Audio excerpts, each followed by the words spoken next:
સાહેબ તો મને વિચાર સભા વિશે બોલવાનું છે દાદા, પણ મેં કીધું આવા સાહેબો બેઠા હોય એટલે એનાથી વધારે સારું કે વિશેષ વિચાર સભા વિશે હું તો બોલી શકું, એટલે મેં સાહેબે વાત કરી લીધી. મેં કીધું આ લોકો લોક સાહિત્ય ભણી ગયા કે ભણવાના છે? મને કે ભણી ગયા ને અડધા ભણવાના, એટલે એફઆઈઆર આવ્યા હોય તો મને કે લોક સાહિત્ય વિશે થોડો પ્રકાશ પાડ એવું સાહેબે કીધું. તો મેં કીધું લોક સાહિત્ય તમે જે ભણો છો એના જે લક્ષણો હોય ઘણું બધું બહુ વ્યાપક મુદ્દો છે, આપણે ત્યાં બધે નથી જવાનું ઊંડું, પણ લોક સાહિત્યની તમારી સામે એક નાનકડી રજૂઆતના ભાગરૂપે એક પ્રસંગ, લોક સાહિત્ય, લોક વાર્તા, એક નાનકડો પ્રસંગ તમારી સામે મૂકું. તમે જે લોક સાહિત્ય ભણ્યા છો એના આધારે જે માપદંડો છે એના આધારે તમે એના લક્ષણો તારવજો, એનું મૂલ્યાંકન કરજો. લોક સાહિત્ય કેવું હોય, કેવી રીતે રજૂઆત થાય, કેવી એની બાંધણી હોય, એ બધું આમાં હું સાંકળી લઈ અને ટૂંકમાં તમારી સામે એક પ્રસંગ રજૂ કરવાનો પ્રયત્ન કરું. અને આપણે આપણા પ્રદેશની, આપણા પ્રાંતની જે બોલી છે એ રજૂઆત દરમિયાન પ્રાદેશિક બોલી આવશે. અત્યારે તમારી સામે વાત કરું એ શિષ્ટ ગુજરાતી ભાષામાં વાત કરું, જેમાં સમય અને સમય ફેર ન પડે એનું ધ્યાન રાખીને બોલવું પડે એવું આ શ્રોતા ગણ બેઠું છે એટલા માટે. પણ તોય આ ભવનના મહિમા વિશે, અહીંનો આનંદ છે, કેળવણી, પ્રેમ, પ્રકૃતિ, શિક્ષણ જગતની મોજ, કેવા સારા ઋષિઓ, કેવા સારા ગુરુજનો, ઘણું બધું છે જેનું વર્ણન કરવા માટે બહુ શબ્દો ઓછા પડે અને સમય પણ ઓછો પડે. એટલે પોતાની જાતને એક ધન્યતાની લાગણી અનુભવું છું કે આ ભવનમાં મને પણ ભણવાનો આનંદ મળ્યો અને આજે બધા જુનિયર મિત્રો સામે એક રજૂઆત કરવાનો અવસર મળ્યો, એનો આનંદ છે.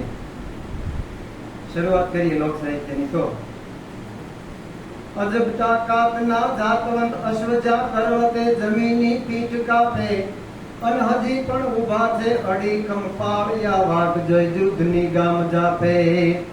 ઈ વીર દાતાર ને શૂર સંતો તણી કથે ઇતિહાસ અદભુત કરણી, એવી ભારતી માતને ખોળ લેખેલતી ધન્ય હો ધન્ય સૌરાષ્ટ્ર ધરણી.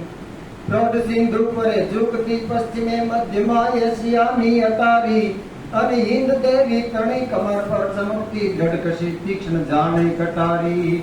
પહાડ ઉન્નત મુખે કીર્તિ ઉચારતા વહી જતી જલનિધિ જ્ઞાન સરણી, એવી ભારતી માતને ખોળ લેખેલતી ધન્ય હો ધન્ય સૌરાષ્ટ્ર ધરણી.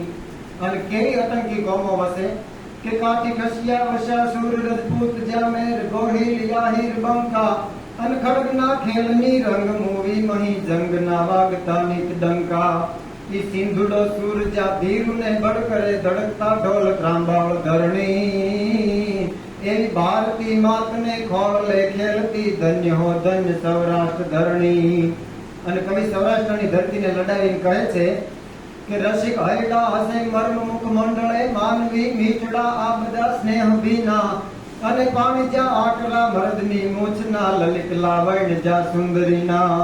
સદલ ગણરાજમાં ઝબુકતી વીજળી ઘૂંઘટે મલકતી લાજ રમણી, એવી ભારતી માતને ખોળ લેખેલતી ધન્ય હો ધન્ય સૌરાષ્ટ્ર ધરણી. એવી સોરઠની ધરતી, એવી કાઠિયાવાડની ધરતી. અને ઈ ધરતીમાં એક દિવસ દુકાળ પડ્યો, ગાયે મકોડા ભરખ્યા, સ્ત્રીએ ભરખ્યા બાળ, વળ વેલો લાકા ફળના તારા દેહમાં પડ્યો દુકાળ. મવાડા મરધર તણા ગુર્જર ખંડ ગયા, પછી છોડ્યો અને ઢોરું છંડિયા, જેથી પાંત્રીહા પડ્યા. ભાઈ એવો કાળ પડેલો.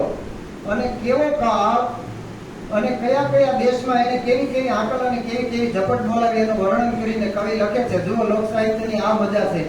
કોઈ પણ બાબતની વાત આવે, કાળની વાત આવે તો કાળ ઉપર દુહા છંદ છપાઈ અને સપાકરા હોય, ઘોડીની વાત આવે તો ઘોડી ઉપર દુહા છંદ છપાઈ સપાકરા હોય, વરસાદની વાત આવે તો વરસાદના વર્ણનો હોય, યુદ્ધની વાત આવે તો યુદ્ધના વર્ણનો હોય, બેહુની વાત આવે તો બેહુના વર્ણન દુહા છંદ છપાઈ સપાકરા હોય. જે બાબત કેન્દ્ર સ્થાને આવતી હોય, ઘટનાક્રમે જેમ વાર્તા આગળ વધતી જાય એમ એ બધાના વર્ણનો આવતા જાય, ચોટદાર વર્ણનો આવતા જાય. કે કાળે જે દેશ ના ઘેર ઉજળ કર્યો, પ્રથમના ભાગમાં ન્યાથી પરવર્યો, ધડી રોડી અને રેટ વિશે કર્યો, પ્રાચીએ ફોજ લઈ સાત આટા ફર્યો, ઓખો બરડો એને ચડાવ્યો ઉરમાં, ગયો હાલારને આવતા પૂરમાં, ન્યાથી મંડી ગયો ગંડલે કુંભારા પાડવા, જુનાણાના ન્યાથી હલાવા જાળવા, ન્યા રયોની બળદીઓ કોઈને મારવા, ન્યાથી મંડી ગયો કચ્છમાં ત્રાડવા, ગજવી ભુજને મારવા આવે ગયો, પછી થાન કે ઘણો હરારો થયો, અરે લોટો છાંટો કરી માગ સિંધનો લીયો, પછી કરાચી જઈ અને મુકામ જબરો કયો, ત્યાં બંદરના વાળને મડી ગયો બોલવા, ઢંઢોળી મેદની મડ્યો જબ રોળવા, વાગડના લોકને રહીમની રોળવા, કાળેના ઢવાળની મંડી ગયો ગુંજવા, ધંધુકા લીમડી મંડી ગયા ધ્રુજવા, ઈ રે 33 ને નો દીધો રૂજવા, ત્યાં ભેકારી આવ્યો મલકને ભૂજવા. ભાઈ આવો ભાઈ બોલાવી દીધી, મહા મંડાણો કરાવો જાઓ દકાવો ધણીને નાયા માથે પંખી જેની સાથે આગળ લાવ્યો, સમૂર ચાલો ધરા ધીર છૂટી અને વછુટીને મેઘ ધારા, એવો કાળો જાવ ચોથ રીસો આવ્યો કરું. એવો દુષ્કાળ પડ્યો, લીંબુ દો જેની મૂછ પર લટકતા, ચાલતા મરડમાં ઠરડમાં છટકતા, ઈ ઊંધેતર હાલતા ક્યાંય ન અટકતા, એવા મર્દો ભોંડે હાલ થયા આજ દેશમાં ભટકતા. ભાઈઓ અને એમાં નાના એવા એક ચારણના નેહડામાં દેવાનંદ દેડા નામનો એક ચારણ, અને આંગણે એવી ભેહું બાંધેલી ભલ ભાલકી વગર દાડમ હુનર રાણસુ હુનર બાપલી યુપહ રોજ હેલોલાટ દેખ પ્રભાકન વાગત રજુ વહાણ્યું, અટ માખણ માસીએ જો ઉતરે અને આચળ ફાટ અડાણ ભરા, એવી અડાભીડ ચારણ જીયલ આંગણ ગોંડિયું થાક ઝપાટ કરા. ભાઈ ગોંડિયું થાક ઝપાટ કરા. આવી ભેહું બાંધેલી દુકાનના જડબામાં એક પછી એક મંડી હોમાવા, એટલે કે મરવા મંડી. એટલે દેવાનંદ દેડાની પત્નીએ બોલાવી અને ચારણને એટલું કીધું કે સાંભળ્યું તો કે શું, કે આવો ભયંકર દુકાળ પડ્યો છે, બેનને ત્યાં થોડું ખારું વરસ થયું છે, બેનને ત્યાં દિલમાં ટેકો લઈ ગયો છે, તમે જો જાઓ અને બેન થોડીક મદદ કરે તો આ પહોળા અને આ છોરુડા બચી જાય. હું એને રોતા અને મરતા નથી જોઈ શકતી, માં છું ને. એટલે દેવાનંદ દડાએ કીધું કે ગાંડી છે કે શું, બેનને તો આપવાનું હોય, એને તો દઈ એટલું ઓછું કહેવાય, એની પાસે લાંબા હાથ કરવો કે એની પાસે માગવું કેમ? તો કે પણ હું આને જોઈ નથી શકતી. એટલે પોરબંદરનો ગરીબ મિત્ર સુદામો છે, એ પોતાના બાળકોને જોઈ અને મજબૂર થઈ અને દ્વારકાના પંથે જેમ ડગલા માંડવા માટે લાચાર થઈ જાય, મજબૂર થઈ જાય, એવી રીતે દેવાનંદ દડાએ તૈયારી કરી. પોતાની બાવળી ઘોડી હતી, દુકાળમાં થોડીક દુબળી પડી ગયેલી, પણ એની માટે સવારી કરી. હૈયામાં આંતરવર્ણનું મંડ્યું ફરવા, જગમાયાની હારે આંતરયુદ્ધ ચાલુ થઈ ગયું, માતાજીનું સ્મરણ મંડ્યો કરવા. હે માં, આ દિવસો દેખાડો તો હું કયા મોઢે મારી બેનની સામે લાંબો હાથ કરીને માગી શકીશ? પણ બાવળી માથે સવારી કરી, થંભ દગડ દિશા પર માંડે થોડા, છાતી બાપ ઢાલતી ઘોડા, પછી ખટ કિશન ખેલ નકોરા અને ગોગા ધણી સમાપે ઘોડા. ભાઈ વેત કટી જૂઠની વાલે, ત્રિંગ બાજોટિયા હરકી તાલે, ઈ નીર પાવા પાણી પાવા પોતાના હગા બેટાને નો આપે, અને એની માથે હાલન હારો મોજમાં હાલે. એવી સવારી કરી નીકળી ગયો ધમા બાગડતા ફરડ હોંફરડ દોટા બાપતી ભરંગા ભેગ રંદા ઉત રંદા જાણે બોટજો તરંદા, અને લે ધરંદા બાગાતાનો હારા રાતા રંદા કે પુંડા ધરંદા હંદા રંદા ચાડે રંદા ચંદા પરંદા કે કાણંગાયા પ્રગા ચલા બાણરા ને ગેરંટી બાણરા માપ દેગે બે બાણ રાકે દાણરા બિલા સંગાયા ગજબી ઉડાણ રાકે માણતા નરેશ દીપા શાણ ફર માણ રાકે માણ સાકુ દાસ દોટા ભાવતી ભરંગા ભાયો. આવી રીતે ઘોડે મંડી ભાગવા, બગડતા પંથ મંડી કાપવા. આમ બનેલું ગામ દેખાણું. ઈ જમાનામાં 15 પગથિયા ચડીને ઉપર જઈ શકાય એવા ઊંચી પડતા મકાન. એમાં ઈંડોળા ખાતે બેઠો ઈ હોકો પીવે. દેવાનંદને આવતો જોયો એટલે ત્યાંથી ઉભો થઈ અને ઓરડામાં હંતાઈ ગયો. આ ઘટના દેવાનંદ દડાએ જોયું એટલે ઘોડીમાં બેઠા એમ થયું કે ઓહો, અત્યારે જો ધરતી મારા આપે ને તો એમાં હમાઈ જવું જોઈએ, પણ આવા માણસને આંગણે માગવા માટે ન જવાય. પણ કરવું શું, આવ્યો છું એટલે મજબૂરી છે, જાતે ગયા વગર ચાલે નહીં, બેનને મળ્યા વગર હાલે એમ નહોતું. અને એના બનેવી એ દેવાનંદ દડાની બેનને એટલું કીધું, જોજો તારો ભાઈ આવે છે, એને બહુ રોકવાનો આગ્રહ ન કરતી, માનપાન ન આપતી, ઈ ઘર તો ભાંગી ગયું છે, ત્યાં દુકાળ છે, ઈ કેવી આપણા પૈસા પાછા આપી શકે? આવી રીતે સમજાય અને ઓરડામાં હંતાઈ ગયો. સાહેબ ઘણી વાર દુકાળ પડે ને ત્યારે માણસના હૈયામાં હેતનાય દુકાળ પડી જાય, બોલો સ્નેહનાય દુકાળ પડી જાય. એટલે આવો ડેલી આવી બેનને હાકલ કરી, એટલે એની બેને ગડગડતી દોટ મૂકી, મારો વીર આવ્યો, મારો ભાઈ આવ્યો, મારો માડીજાઈ આવ્યો, જોતલી આવ્યો, એમ કરી દસે આંગણામાં તાજકા બોલાવીને મીઠના લીધા, વારના લીધા, પવારના લીધા, અને કીધું કે ભાઈ ઘોડીનું પલાંગ છાંડો, નીચે ઉતરો. આગ્રહ તો નહોતો કરવો, પણ ભાઈ સાથેનો પ્રેમ એવો છે, કઈ રીતે કહી શકે વધારે? પાપડના પડદામાં ઉના આહુડા આવીને થંભી જાય. એટલે દેવાનંદ દેડો પરિસ્થિતિને ઓળખી ગયો, એટલે એને કીધું ના બેન, આ તો અહીંથી અવસ્થો નીકળ્યો હતો, એટલે મને એમ થયું કે આ દુકાનમાં તું સુખી તો છો ને, એટલે તારા ખબર અંતર પૂછતો જાવ, આવું ગાનું ગાઈને બોલો. અને ત્યાંથી ઘોડીને ઊભી રાખી દીધી. કઈ રીતે કહી શકે? બેન કઈ બોલી ન શકે. એટલે બેનને જે માતાજી કરી અને દેવાનંદ દેડો ત્યાંથી નીકળી ગયો. બેન છે એ ઘરે ઓરડામાં આંખોડે મંડી રોવા. દીકરો વાડીએ ગયો છે સાહેબ, એને ખબર નથી. વાડીએથી દીકરો આવ્યો એટલે માને રોકી જઈને એટલું કીધું, માં તું શું કામ રોવે છે? કે બેટા તારો મામો આવ્યો હતો. કે પણ માં એને રોક્યો નહીં? કે ના બેટા, કે કારણ તો કે તારા બાપને તારો મામો છે ને એ આજે એક મુઠ્ઠી જ્યારે મોંઘો પડ્યો. જો આ તળપતા શબ્દો કહેવાતો રૂઢિપ્રયોગો ઓઠા આવું બધું આવતું હોય, આનો અર્થ તમે સમજી લેજો. કોઈને મુઠ્ઠી જ્યારે મોંઘું પડવું એટલે શું? એટલે દીકરો બાપને મેં ઠપકો દેવા કે બાપુ આવું તમને શોભે નહીં, તમારી પાસે સહાયતા કરવાની ક્ષમતા સામર્થ્ય હોય અને તમે કોઈને ના પાડો એ સારું ન લાગે, એ આપણી સંસ્કૃતિ નથી. ટૂંકમાં એને વાત કરું, પસ્તાવો થયો એટલે એને કીધું કે મામાની બાવળી ઘોડીને આપણી વાંગળી છે ને એ આંબાની દે, એની માથે સવારી કરી તારા મામાને આંબી જા અને પાછો વાળે જા. મને મારી ભૂલ સમજાણી છે, દુઃખ થયું છે, જો ને થાતા હવે થઈ ભલા માણસથી ભૂલ પછી રહ્યો ત્યાં લગ્ન રહી તેને ભવની બોટલ ભેર્યા. અરે બેહું ભાયાના કાલ કુંડિયું વાપરશે પણ મસ બેઠી માણા એ આલગના ઉતરશે નહીં. પસ્તાવો થયો, સતને તો સાયા ઘણી, અસતને કોણ આપે, અજો કહે ઓલાણી પછી ઓલી કાઢીને કોણ તાપે.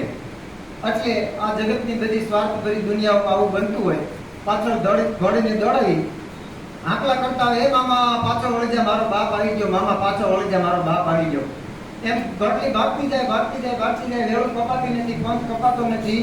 ધીરે ધીરે ઘોડીને મામાની ઘોડીની હારે કરવાનો પ્રયત્ન કરે, પાછળ આંકલા કરતા હોય, મામા પાછો વળી જા મારો બાપ આવી ગયો. દેવાનંદ ભેડાએ ભગવતીની આરાધના કરી કે હે માં, હવે લાજ અને આબરૂ તો તારા હાથમાં છે, જીવ રખ તો લજ રખ, જીવ લાજ મ રખ, છાયા માગુ હેતરો તે રાખ તો દોનોય ભેળા રાખ. એવી રીતે ભગવતીની આરાધના કરી. આવડ ખોડલી આવી, આવ મોગલ મચરાવલી આવી, માત મેં લડી જાગ જ્વાળા ઢાળી, અંબે કર્નળી આવી, આવ અવસર બીર ડાળી, હાલી આવી હિંગોળ ગેત રાજલ મહાકાળી, સમરથ સભી અવલક શકત 84 ની ચારણા, ઉપરે આવો દેવી અબેનમાં સેવક કાલ સુધારણા, રમજમતી રવરાય આવ તો ઉપર આવે, કામઈ બૂટ બલાડ બાર કુબડી બોલાવે, માવલ જેતલ માત હવે તું ચાપલ ને ચાલક નેસી માં વરુડી ને સવ દેવ રાણબાઈ ને રવેશી, નન ગેલી માં ગાતાળ આવરે વરણ ઉજાળે ઊંઘી રેમાં આય, હવે તું જાગ જડાલે હડક મોય કર આંખ ધાક સુબાદલ ધારે આવે, ઓળખ કાજ પહોય મોટા કઈ પારે, આવું જોર તારું અકળ તો આજ કહો માત ઈ ક્યાં ગયું, અને જાગતી જોગણી તું છો જગત તો આજ કેમ ઊંઘી રહ્યું. હે માં, વેગઈ છો વિદેશ કે હો ગઈ પંદ હેરાણી, કોઈ વિદેશમાં વેગી છો મારો હાથ નથી આંભળતી, વેગઈ છો વિદેશ કે હો ગઈ પંદ હેરાણી, અરે બાજુ થઈ બુઢિયું કે ઘણી નિંદ્રે ઘેરાણી, કઈ નિંદ્રમાં હોતી છો આમ જે આર્તનાદ કર્યો, પણ હયાના ભાવથી જો કરો આંકલો તો ઢીંગલો ચિત્રા ઘણોય ધૂણે ભલામણ, આખા બ્રહ્માંડને ખળભળાઈ નાખે. એવી જોગમાયાની આરાધના થઈ, ભગવતીની આરાધના થાય. અને આમ દેવાનંદ ભેળાએ આભા મંડળમાં નજર કરી, પણ એક નાની એવી ગાડી ખરી જેવી વાદળી ચડી ગયો. અને જેમ આરાધના હલતી ગઈ, ઘોડી ભાગતી ગઈ, એમ ધીરે ધીરે થતા આખું આભા મંડળ છે એ વાદળાથી હાંકડું મંડ્યું થવા. ગઢ હળિયા સજદળ યાભ વળકળ મંદ પ્રબળા મલકતી દીપતી ખડખડ હસી નવધા શ્યામ ઘૂંઘટ શોભતી યબળા યકેલી ગરજ કેલી વ્યોમ વેલી લળવળી, ત્યાં તો અશાક ઢમઢમ ધરા ધમધમ વરળ ચમચમ વીજળી ત્રેપને ભાદ્રવ માસ પ્રગળા વહે પચરંગ વાદળા ગઢ હડર ધણન નંબર ગાજે શિખર ઉતરંગ શ્યામળા ભયો. બરોબર આખું આભા મંડળ કાળા ઢગાળ વાદળાથી ઘેરાઈ ગયું. મેઘરાજાએ પોતાની સવારી વહેતી કરી એટલે ફોર મંડ્યું કરવા ધરતીની માથે ઠમ ઠમ ઠમ, અને કાળા ઢગાળ વાદળાના હાથ પડદાને ચીરીને સોમ કડાક ધારણાન રળવળ સમ કરી અને ઈશાની પહાડના ખોપરા મંડી ગઈ વીજળી ફાડવા, અને કાયર માણસના કાળજા ફાટે જેવા કડાકાન ભડાકા મંડી ગયા થવા. મોરલાના કુળ ગાતા કરી દીધા તેહો કરી, અને વિયોગી જનના હૈયામાં બરસીના ઘા મંડ્યા ઝીકવા. અને ઈ વખતે દેવાનંદ ભેળો ભગવતીના આભાર મંડ્યો માનવા, ધરતીની માથે પાણી હળિયું મંડ્યું કાઢવા. ચારે બરોબર ભાણુભાની ઘોડી મામાની ઘોડીની હારવાડ થઈ, અને છેલ્લી વાર કીધું કે મામા ક્યારેનો હાથ કરું છું સાંભળતો નથી કે હાલ ઘરે મારો બાપ આવી ગયો. ત્યારે ઘોડી પર બેઠા દેવાનંદ ભેળાએ એટલું કીધું તું ભાણુભા તારો બાપ આવી ગયો હોય ને તો આમ ઉપર ધ્યાન કરી, હવે મારો બાપ આવી ગયો. બધા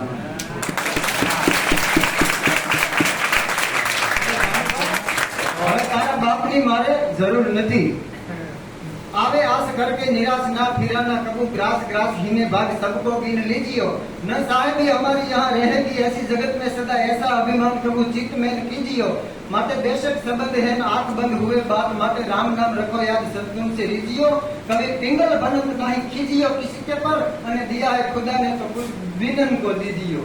अरे दिया है खुदा ने खूब खुशी कर ग्वार करी, लेना देना खाना पीना वही रह जाना है. कहते तो अमीर उमराव कर गए कुछ बादशाह का लगाना ठिकाना है. माटे हिलो मिलो प्यारे धन बंदगी की राह चलो, जारे आवे परवाना चारे बने एक हीन बाना, याते नेकी कर जाना फिर आना है, जाना फिर आना है. લોક સાહિત્યનું ઉદાહરણ તમારી સામે મૂકવાનો સાહેબના કારણે અવસર મળ્યો એટલે સાહેબનો ખૂબ ખૂબ આભાર માનું છું. એકવાર સાહેબને જોરદાર તાળીઓ